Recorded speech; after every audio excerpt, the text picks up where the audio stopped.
Guys, welcome to Finish Desserts YouTube channel.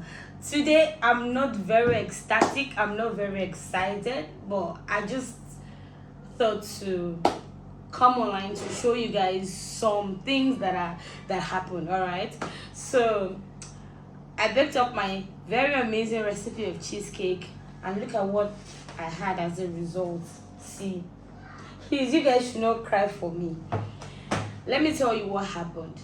That is actually what prompted me to have this TED talk with you guys. You know, as bakers, we can always understand that we can try to eyeball timing, we can try to feel like, oh, we have gotten it right, and we can easily form like, oh, you know, that kind of thing. And that's why I have this epic feel here. First of all, I'm going to be giving you guys about 5 to 6 baking mistakes every baker should avoid. Now, I wrote this out in clear terms so that I can pick them one after the other so that I don't forget any point.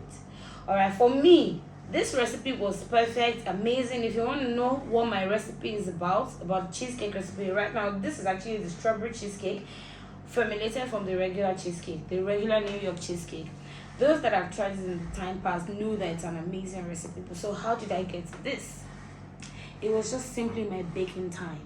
I just put this in the oven, timed it as always, because about 90 to 95% of my recipes always work through timing, because yes, you cannot really determine how you get carried away with something and you will not go back to it and you will forget. So that's going to end up with wasted efforts, wasted ingredients, and a demoralizing mood after that. But then we still move regardless.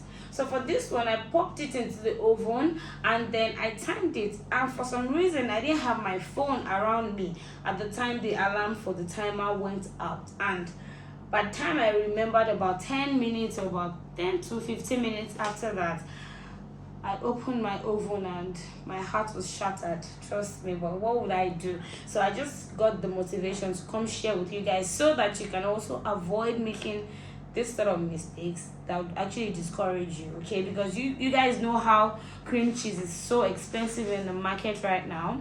Heavy cream and the likes of the core ingredients in this, and then I had to end up with this. But yeah, it's one of those days, it's one of those sad days. So now let's just go quickly to the 5 baking mistakes every baker should try and avoid every single time. Number 1, not measuring your ingredients accurately with a digital scale or a measuring cup or spoon.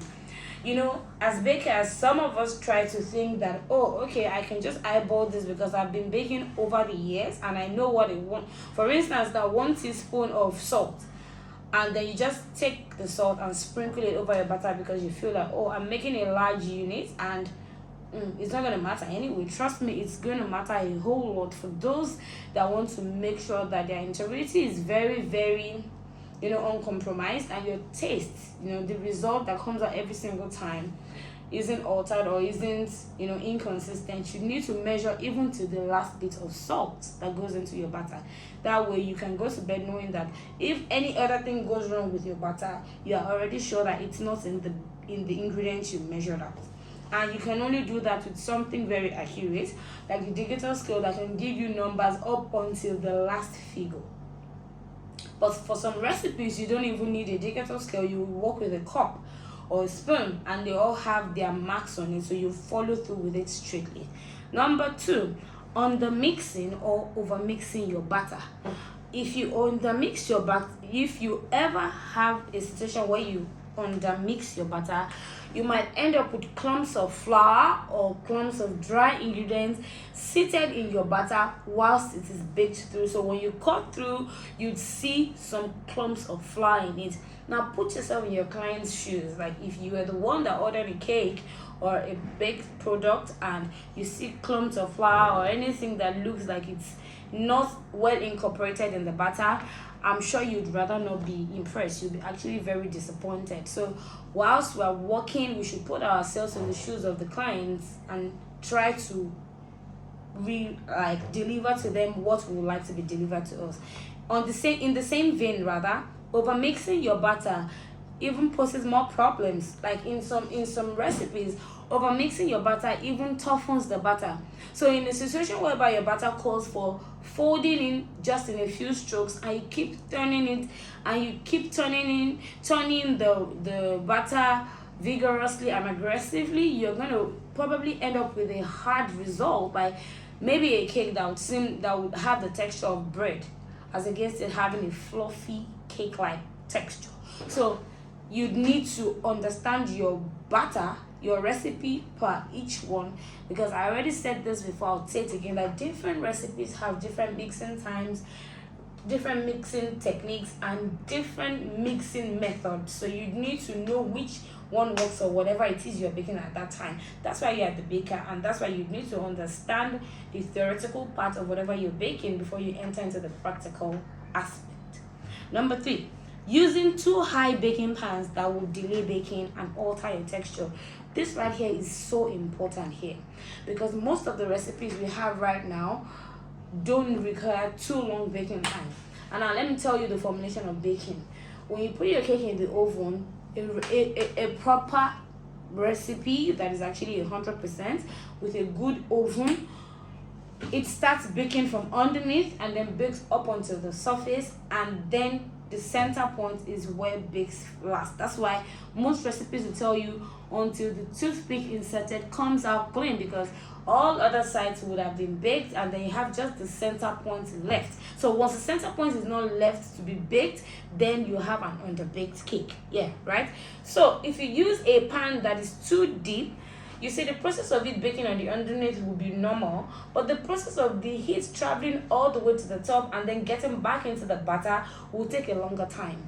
That's where you get a cake that now dries out, like when it exceeds the baking time that has been instructed, it then dries out, except your oven is the type that has the heat coming from on the surface, which is very rare, especially when you're using the locally crafted ovens that have their heat from the underneath. You need to make sure that your pan is the regular about 2 or 2.5 inches high pan. In the case where you want to make a cake that is high, you just have to bake up multiple numbers and multiple quantities of it. Like for instance, if you want the cake to have a certain height, just bake about 5 to 6 pans, as against using 2 high pans. Because at the end of the day, even if you manage to have a cake that is well baked without it burning, it would have really dry sides, and then the texture might also have dried out. So that's how so important your baking pan is. All right, so third, I think fourthly, baking in the lowest rack of your locally made oven would give you burnt cakes or cakes that will dry out. Yes, this is very important, and that's because the way these locally formulated ovens are is the heat comes from the lowest part. So the lower you put your cake, the closer it is to the heat, and so the closer it is to the heat, the faster it is to burn. So that's just logical, right? So what you do is always keep your cakes at the center rack and on the topmost rack, all right, so that by the time the heat is traveling all the way to the top, you have given it enough gap, enough like there's enough space, so the heat is not slapping onto the bottom of your pans so directly or with so much intensity.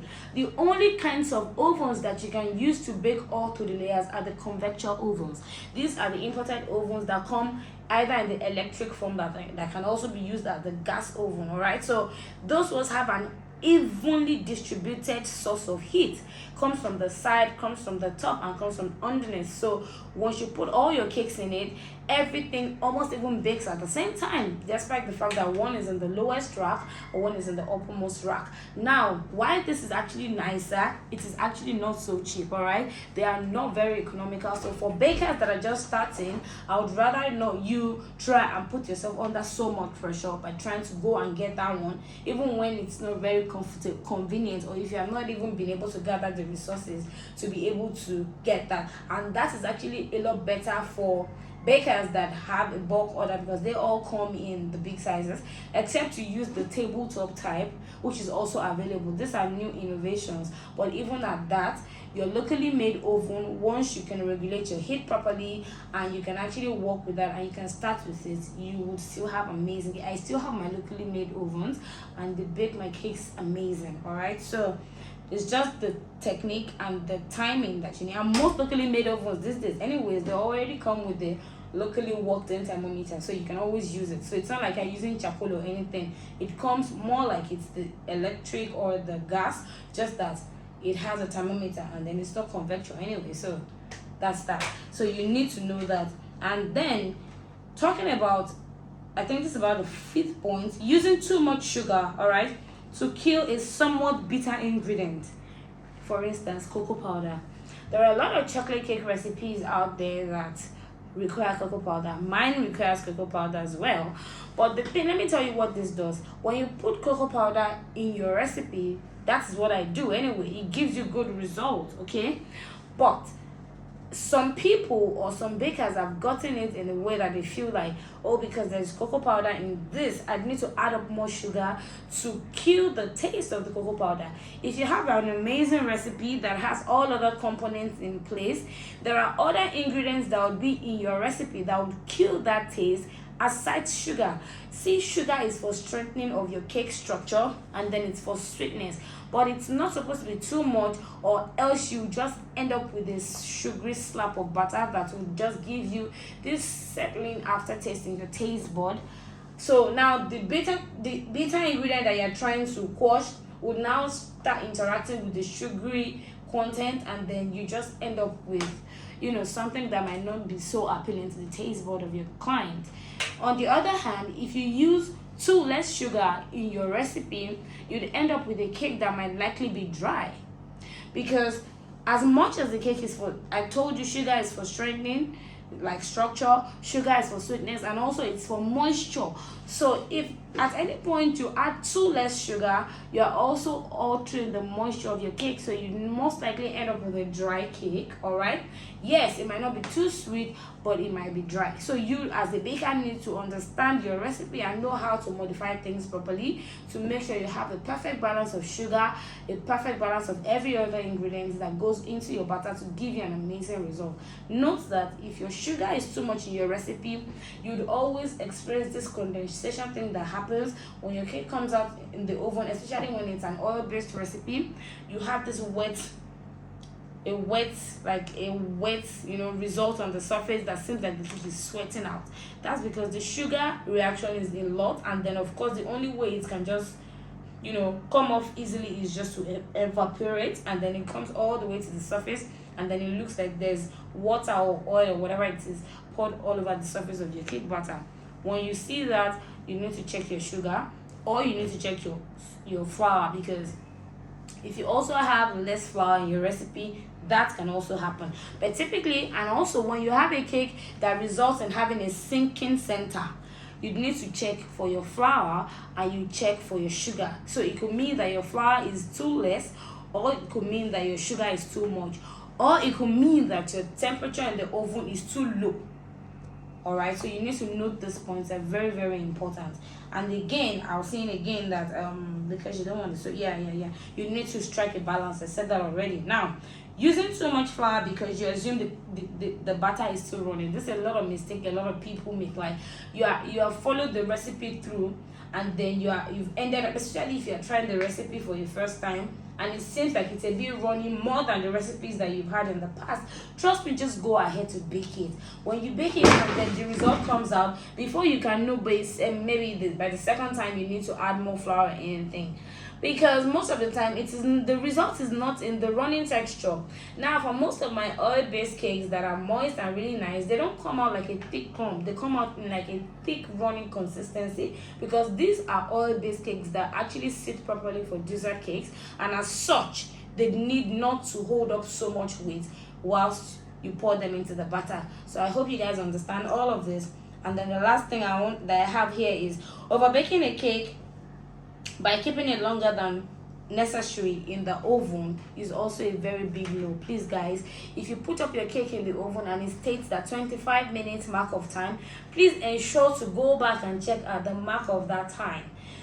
That is, if you've made sure that the temperature that you used to bake it is accurate. Like for instance, if it calls for 180 degrees, ensure to put it on 180 degrees and not 170. 180 degrees, and then stick to the baking time.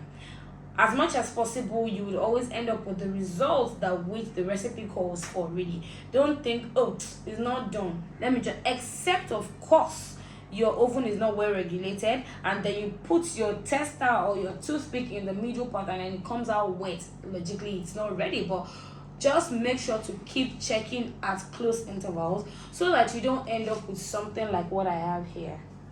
So I hope that with this, I just came out now to just motivate you guys, to let you know that there is nobody above mistakes. We all make mistakes. This is actually a mess. This is a lot of waste for me, but you know, I could never say that because I have this as, you know, as a little setback, I wouldn't bake anymore. I would only just dust up my shoes and make sure by the next time I'm baking my amazing cheesecake, I'm just going to make sure that I follow through to the timing properly. So I hope that this point that I've raised today can be well related with and will be put into good use.